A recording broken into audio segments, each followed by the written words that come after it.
अगर बुरा ना लगे तो क्या मैं अंदर आ सकता हूँ? अंदर तो आ ही गए हो, अब और कितना अंदर घुसोगे?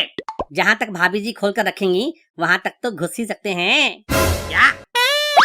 दरवाजा, जहाँ तक भाभी जी दरवाजा खोल कर रखेंगी मैं वहाँ तक घुस सकता हूँ। तो ऐसा है कि अपने आप पर लगाम लगा लो, वरना ऐसी जगह घुसाएंगे कि घुसना और घुसाना दोनों भूल जाओगे। आप तो बुरा मान गए भाई साहब, आप बैठिए बैठिए। वैसे भाभी जी, भाई साहब थोड़ा गुस्सैल मिजाज के लगते हैं, आपसे प्यार व्यार करते हैं कि नहीं? इनको गुस्सा करने से फुर्सत मिले तब तो किसी से प्यार करेंगे। क्या मतलब है तुम्हारा? मैं तुमसे प्यार नहीं करता। अब करते होते तो भाभी जी को शिकायत ही नहीं होती। वैसे मैं आ गया हूँ, अब भाभी जी को कोई शिकवा शिकायत नहीं रहेगी। तुम अपनी जुबान पर ताला लगाओ और यहाँ से फूटो। नहीं, मैं ऐसा होने नहीं दूंगा। भाभी जी को उनका हक दिलाकर रहूंगा। मेरा हक? इनसे तो आज तक कुछ मिला नहीं, हक क्या खाक मिलेगा। तुम्हें तो मैं सब कुछ दूंगा, पहले इससे तो निपट लूं।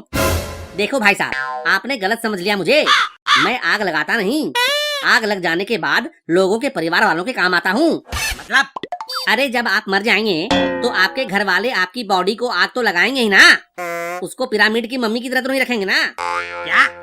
अरे भाई साहब, मरने के बाद जब कोई आदमी अपने परिवार को बेसहारा छोड़ जाता है तब मैं उसके परिवार के काम आता हूँ। मैंने देखा कि भाभी जी अच्छी हैं तो इनकी मदद करने के लिए आ गया। हमें किसी के मदद की जरूरत नहीं है, तुम जाओ यहाँ से। आपको जरूरत नहीं है और कभी होगी भी नहीं, लेकिन मेरी जरूरत तो भाभी जी को पड़ेगी, वो भी आपके जाने के बाद। क्यों भाभी जी? ये कैसी बकवास बातें कर रहे हो? भाई साहब, आपने कभी सोचा है कि कल अगर आपको कुछ हो जाए फिर भाभी जी का क्या होगा? भरी जवानी में इनका सहारा कौन बनेगा? कौन इनकी जड़ी बूटियों का ख्याल रखेगा? अब मुझे क्या होगा? और ये क्या अनाप शनाप बोल रहे हो? भाई साहब, वक्त का क्या भरोसा।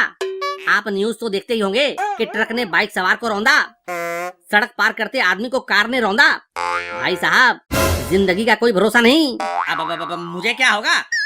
और ये क्या अनाप शनाप बोल रहे हो? मैं तो आपके बाद भाभी जी को कोई दिक्कत ना हो इसलिए आया हूँ। क्यों भाभी जी, आपने कभी सोचा है कि भाई साहब के बाद आपका क्या होगा? नहीं, मैंने तो कभी सोचा ही नहीं। इसीलिए तो मैं आया हूँ। भाई साहब की लाइफ इंश्योरेंस करा लीजिए, सारी टेंशन ही खत्म। अच्छा, तो ये इंश्योरेंस वाला है? नहीं चाहिए, भागो यहाँ से। भाई साहब, आपको इसकी जरूरत नहीं पड़ेगी, आप तो निकल चुके होगे। इसकी जरूरत भाभी जी को पड़ेगी।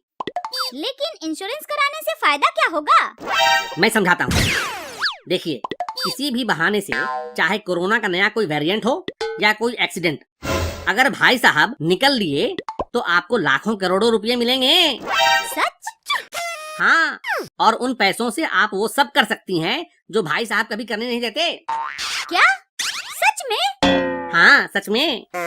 देखो तो भाभी जी का गला कितना सुना सुना है। भाभी जी, आप अपनी पसंद की कोई भी ज्वेलरी खरीद सकती हैं। ये क्या नाप शनाप आइडिया दे रहे हो? गले के साथ साथ अभी गोद भी सुनी है उसकी, तो क्या करेगा? भाई साहब, आप उसकी फिक्र मत करो, वो सब मैं संभाल लूंगा। कंपनी गला भरने का इंतजाम कर देगी और मैं गोद भरने का। क्या? अरे भाई, मैं सब सुन रहा था, इस एजेंट के चक्कर में मत फंसना।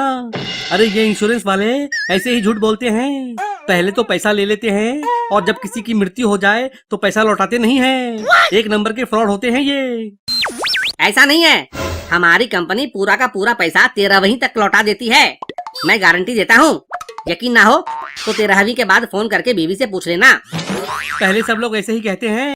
हमारे पड़ोस के शर्मा जी ने इंश्योरेंस कराया था, 1 साल हो गए पर लोग सिधारे, अभी तक इंश्योरेंस का पैसा नहीं मिला है। आपके शर्मा जी दारू शराब पीते थे? नहीं, वो तो दारू शराब का नाम भी नहीं लेते थे। अच्छा, तो फिर सिगरेट पान गुटखा तो यूज करते ही होंगे। नहीं भाई, ऐसी कोई लत नहीं थी उनको। ठीक है, तो फिर कोठा बार तो जरूर जाते ही होंगे। अरे राम राम राम राम, कैसी बातें कर रहे हो? उन्हें ऐसी वैसी कोई लत नहीं थी।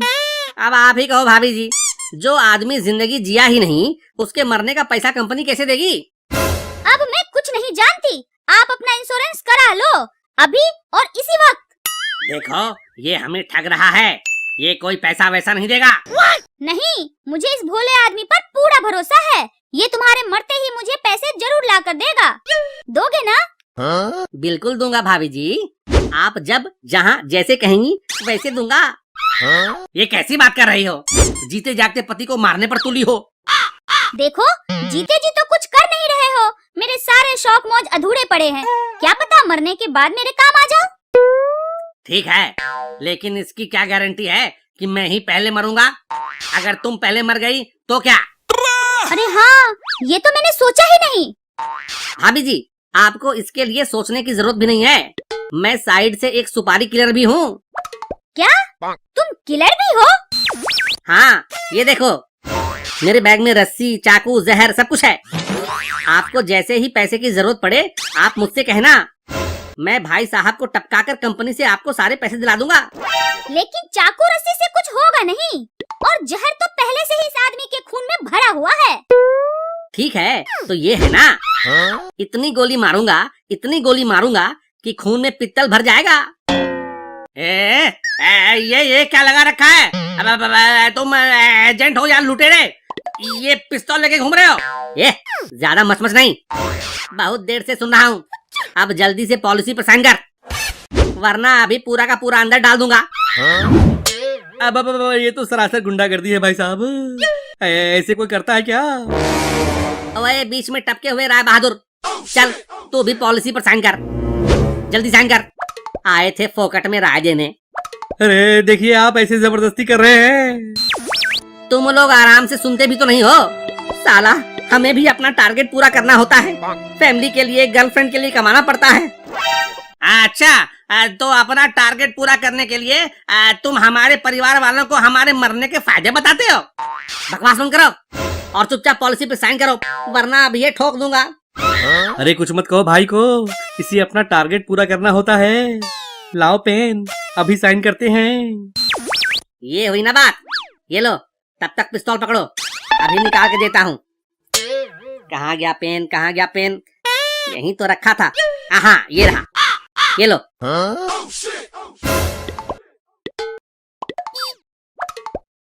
ये तो खिलौने वाली पिस्तौल है। साले, हमको नकली पिस्तौल से डराकर जबरदस्ती अपनी पॉलिसी बेचना चाह रहा था। मारो इसे। तब से बहुत मरने के फायदे गिना रहा था साला। एक तो बीवियां ऐसे ही नहीं जीने देती, ऊपर से ये साले बीमा एजेंट मरने के फायदे बताते रहते हैं। मारो इसे। आगे भैया, टारगेट पूरा करने के